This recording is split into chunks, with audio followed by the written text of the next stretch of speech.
Hello everyone. I hope you're doing well. My name is Pramod Pandey and I'm an ACC affiliate and going to be your facilitator for this ACC F4 global variant at KKDL.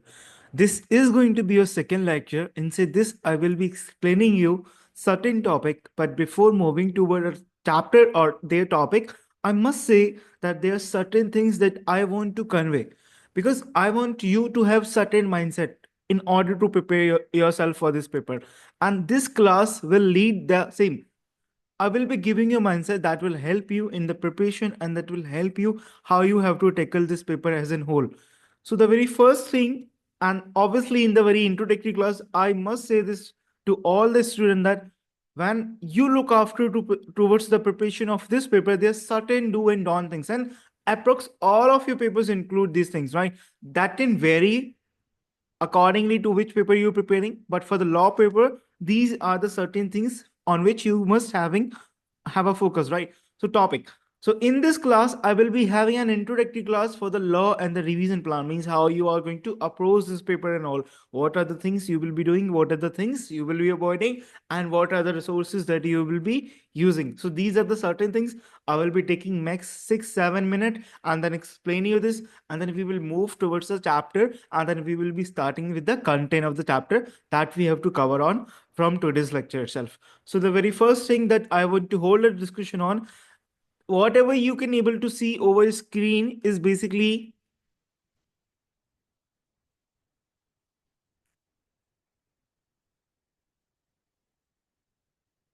so I hope that you can able to see the screen, and that is 76 page summary, right? So in your ACCA study hub,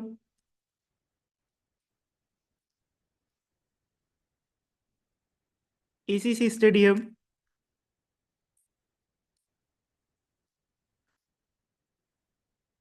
there are 19 chapters, and you will see that the summary which is over here over your screen and the presentation which I will be sharing with along with this notes are approximately for the 19 chapters. Why it is so? Because the content that I have prepared for the presentation in the class notes, this is what it is, and that are from your ACC Stadium. So you will be learning everything that is in accordance with what the examiner is expecting from you, right? So everything what you're going to be taught by me is from the ACC Stadium, so you don't need to worry from the same perspective, right? That is one of the main concerns. Now, this the summary which is presented over the screen is 76 pages that include everything that you need to know. So you will be following, I will be telling you the resources manner and the methodology, but I'm just to give you the brief that you will be following the lectures, you will be following the presentations which I will be sharing, and then you will be following this class note. This will be like good enough resources, and better if I say this, enough resources that all what you require in order to prepare yourself for the content of your law paper, right? Now, if I talk about what are the do and don't things, the very first thing that is in law paper. Do you know that? So has around all papers having a grammatical or having a knowledge of English help you somewhere, right? Because we have to write and we have to be very subjective and writing in that sim. Like in an audit paper, there are some legal terms which you require to follow. There are some jargon words which you require to follow. Same goes with the law paper. In law paper, you must well settle with the key concept of the law. Beside the concept, you must well verse with the key law vocabulary, right? I will be providing a flashcard.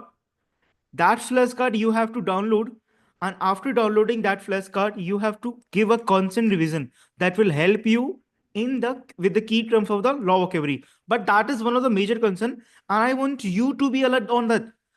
Knowing or strong your vocabulary will help you in two things: that you will be knowing something, that what does this vocabulary mean for. Second thing, that is another problem, that you have to understand the caution requirement in the context of the law, and it becomes harder when you do not know the law vocabulary. If just in a case, if you do not know what does this mean, if just for an example, if you don't know what does claimant mean, if you don't know about the claimant mean, if you don't know about the defendant mean, right?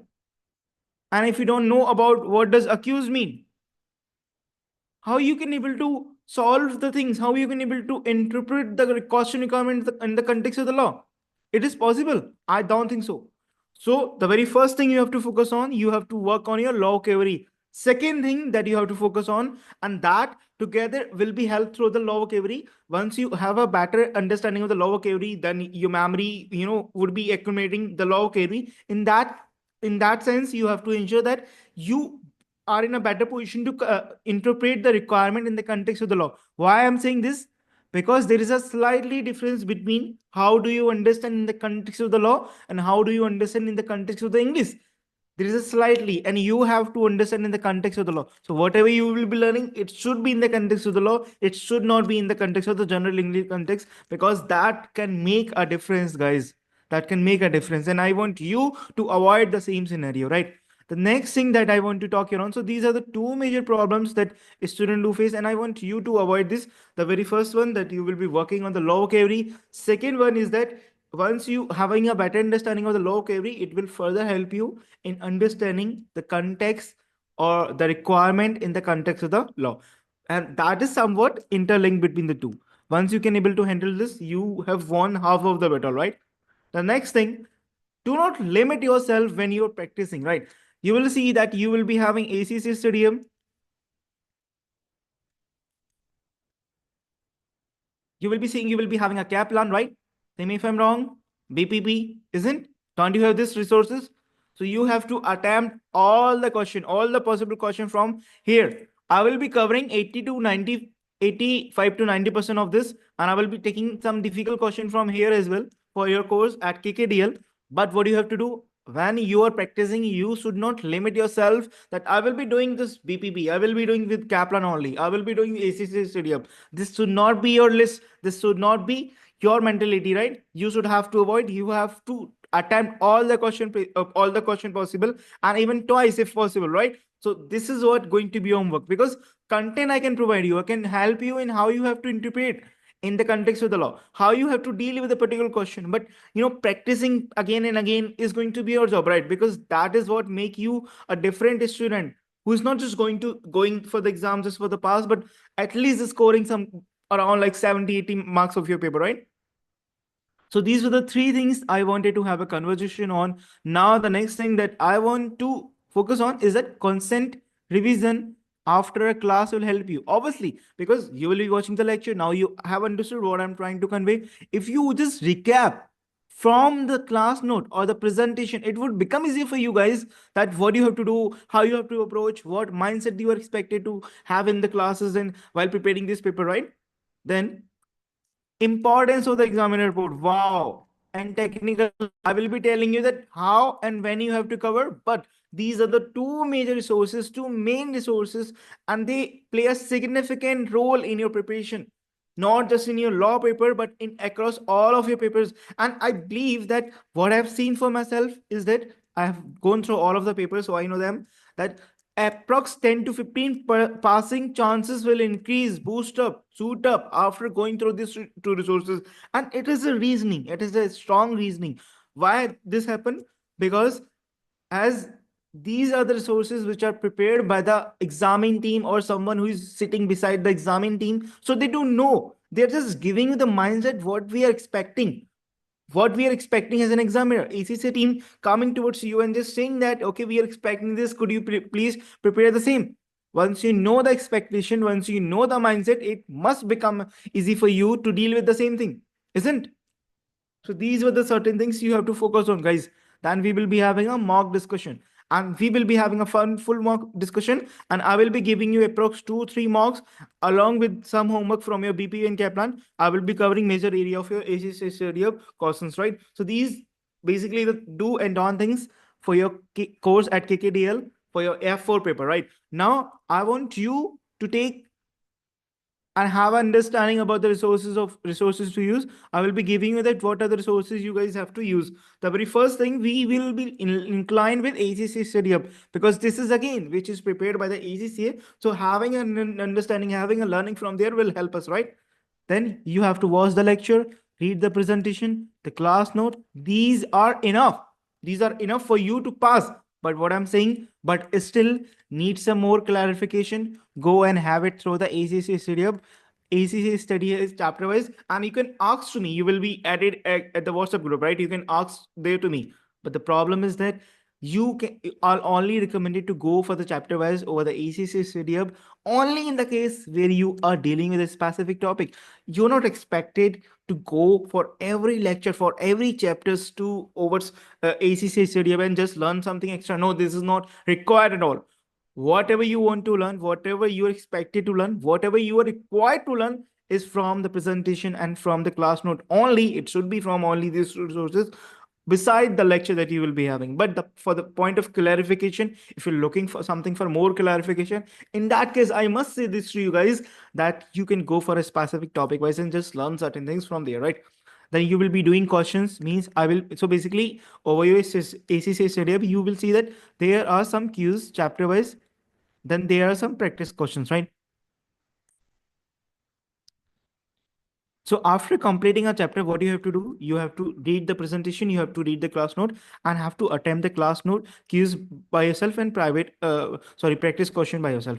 And I will be providing you the full video for all this use question, and I will means I will be covering 80 to 90% of the question from your practice questions, right? So I will be providing you the video. You don't need to worry from that concern. But what you have to do after understanding a concept, you must practice those questions by yourself. So you better understand. If you got a question wrong, then you better would be having a reasoning that why and what was my approach of thinking and what it's supposed to be done.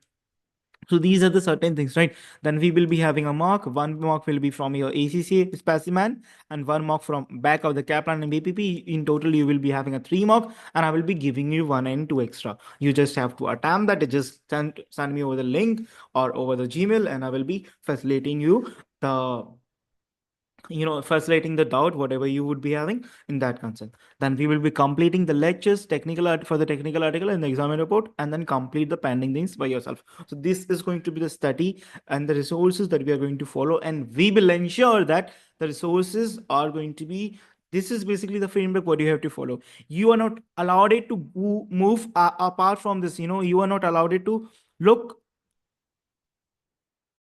this format, right? This is all what you have to do. Looking outside this framework might distract you, and I really do not want you to guys distracted, because what I know is that you can pass with these resources, you can pass with good number with these resources. So why to look after that? Okay, you can do this, you can do this. No, do not need to do all those things. What I'm telling you will help you in passing those all the things, right? Now I will be telling you that how we will be approaching the questions, right? How I will be taking you through the 19 chapters, right? And I will be telling you what are the major portion and what is the percentage weightage of inside your paper. So if you can able to see this, please say. So basically, the very first and one of the major area of your paper is this, and that is a company law. One of the major area, and you will see the company law will be coming approx for 40% of your paper. So you have to prepare likewise. Another thing that you will see, that this is again a contract law. This is again an agency law. This is again a partnership law. This is again a small chapter, but can make up to like 5 to 8 marks easily. This can make up to 20 to 30 marks. They both can make up to 15 marks. They can 40 marks. These are basically the approximate of how a topic can be examined. This is again a transportation and documentation mean of the payment, and that will be talking about the tort law, but in the context of the transportation. So these are the certain things you have to keep in your head, and that can come up to 10 marks, right? So this is basically the breakdown of how a topic can be examined. What is the proportion of the topic that they can be tested? And last but not the least, then we have the insolvency and administration that can make up to 5 to 8 marks of a paper, and the same goes with this. In total, they can be tested as in 50 marks up to, right? So this is basically the paper structure that you will be seeing. One of the major portion is the company law and the tort law, but the methodology that we are going to follow is that we will be starting with our agency law. This is one of the very first chapter we will be getting into and resolve this. The next chapter that we will be moving towards is going to be the partnership, and then we will be starting with our company law, and then we will be completing our insolvency law and the fraudental criminal behavior. So almost after completing from 7th chapter to 19th chapter, we would be in a position to cover almost almost 60% of your paper, and these six chapter will consist of your 40% of the paper, and then we will be moving towards the same. So this is going to be the methodology that I will be following. This is basically the concept that how we are going to approach, how we are getting everything down, right? We will be starting with our agency law. So this is all about the brief. Now the time has come. We will be learning something from your agency law, and this is the class note. And I will be telling you that how you have to be interlinked, how you have to understand. So just to brief you about that, I have prepared a presentation for you guys. This is basically the chapter presentation. I have included almost every concept that is required by you to understand from the context of any topic. For consideration of chapter 7, we do have an agency law, and whatever the topic that is required to understand from the agency law are covered over here. But if I go to the class note and if I just go to the agency chapter that we do have,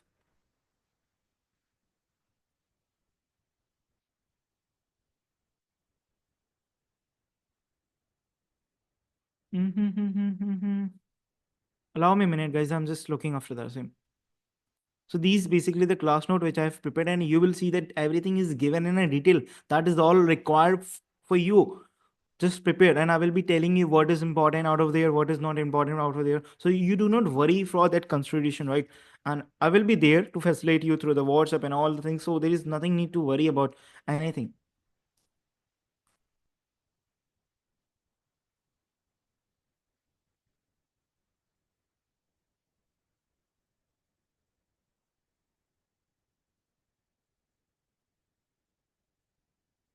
So this is what we have second chapter. You will see that every chapter is defined in a way that it is going to helpful, and this is what in comprehensive thing that all what is required by you to understand, and this is again compiled by me. So these are my private properties, and I will be telling you what does patent mean if I would be going for the patent of for the same note, right? But no worry, I will be showing you the thing, and let's be connected over the same concept that we want to be. And this is chapter 4. So you will see that all the things are defined in a way that is all we required, right? Then we have a chapter 5. And then we are expected to move with our chapter number 6 and then 7, right? So by this time you are here, I want to know that what do you understand by the concept agency law? What is your understanding from the concept itself? And what do you, if there is anything that clicks your mind when you see a topic as an agency law? And what is that? What is the agency relationship as a whole? Can you please help me with the same?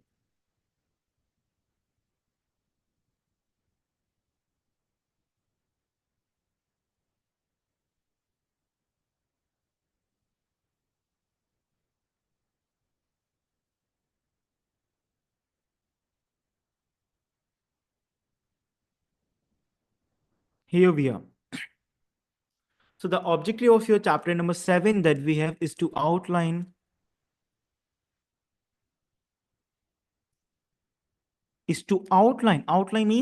means defining the ages. So if we are expected to learn about the agency, so this chapter will give us the framework. Inside the framework we have to understand everything. So objective of chapter 7 is to outline the agency and explain the law. So just giving a framework is all what is required? No. To understand the concept within it, what are the concept, what are the key terms that we require to know? So this chapter will be outlining the agency, and then again it will help us in explanation of the law relating to the authority and the duties of the people involved. So there will be more than one people inside the agency law. So agency law basically is basically a process, right? If I would say this is a process, this is basically the process, guys, huh? Inside the process, there'll be some power, there will be some authority, there will be some duties, and these authorities, duties basically divided across or over the individuals. So there will be more than one individual peoples involved, and across those people, the authority and duties will be divided. So this is what an objective of this chapter, that we will be learning something about the outline, the agency. We will be debriefing what are the content, what are the framework, and everything that we are required to know from the agency law. And then further this chapter will explain us about the duties, about the authorities, and what are the people involved, and what are the people involved, basically what are their duties and authorities. So not only we will see what are the authorities and duties involved, but we will see that what particular individual has to do their certain duties, right? What they're expected to do and what are the authorities which are basically assigned to them, and who is basically the person who assigned those all authorities, right? Because if you are getting an authority, so there must be someone who is facilitating the same, right? Now, guys, I want you to understand the meaning what is an agency relationship. So by agency is basically the process. They are stating that it is in process. It is in process about what? It is in process about the agency relationship, right? So this reflect that we are having a process about the agency relationship. Now, agency is nothing but the process, and the process that reflect that process, the agency relationship. Now you must understand what is an agency relationship. So agency relationship basically a relation between the agent and the principal. Now what are these people? So principal is basically the person, principal is basically the person who is the owner, who is basically the owner or the main party, and agent is the person who has been hired by principal to perform some duties, right? So what is an agency relationship? Agency relationship is a relationship between the agent and the principal. Principal is the main party. Agent is basically the person who sometime has been hired. It would be a situation where it has not been hired, but he's working as an agent. You will see that. So principal is the main person, main party, and agent is another person who has been hired to perform some duties, right? Now, if we see the definition, what does it says? Agency is the authority of a one person. Agency is basically what? A process that represent a authority of one person, the agent, right? To make binding commitment with third party for someone else, and that someone else is going to be basically the principal. So what, just for an example, if main party is hiring some individual and that is an agent, so why they are hiring them? They are hiring them to enjoy what, or joy or something, or they are hiring them to get the work done, right? To get the work done. So if the consideration is that they are hiring someone to get the work done, in that case, if the work is consideration, so they agent who has been hired by the principal will be making binding commitment. Binding commitment means they will be making a contract on the name, on the behalf of the main party, yes, with third party. So third party is basically the customer, right? So agency is the authority of one person. Agency is a process that represent a authority of one person, authority of the agent. Authority of the agent, yes. So basically, once the principal has hired the agent, they have transferred some authority. They have transferred some authority to the agent, and that allow agent to perform their work. That first thing, that allow agent to perform their work. Second thing, that allow agent to make the binding commitment with the third party, and the third party is basically the customer. So what you can able to understand is that agent is making a contract, agent is making a binding commitment with the customer on the behalf of the principal. This is what your agency relationship, right? And agent is doing everything for the owner and the principle. So this is what about the brief introduction of what this topic is as a whole. So agency is the authority of one person, agent, to make binding commitment with third party for someone else, the principal. And now agency relationship can be two-way. It can be two-way. Either it can be the formal way, either it can be the informal way. Formal way means power of attorney. So basically power of attorney. Now you will see the difference that I was talking about. Power of attorney means the power of the contract. Power of attorney means this can also be understood as in the contract. So now the formal way would be that the principal is hiring the agent and there is a contract between them, that I will be asking you to go to the client base and get the commitment done. They get the commitment done, that the contract done. So there is a contract between whom? There is a contract between the principal and agent, in which the agent has agreed to work for the commission.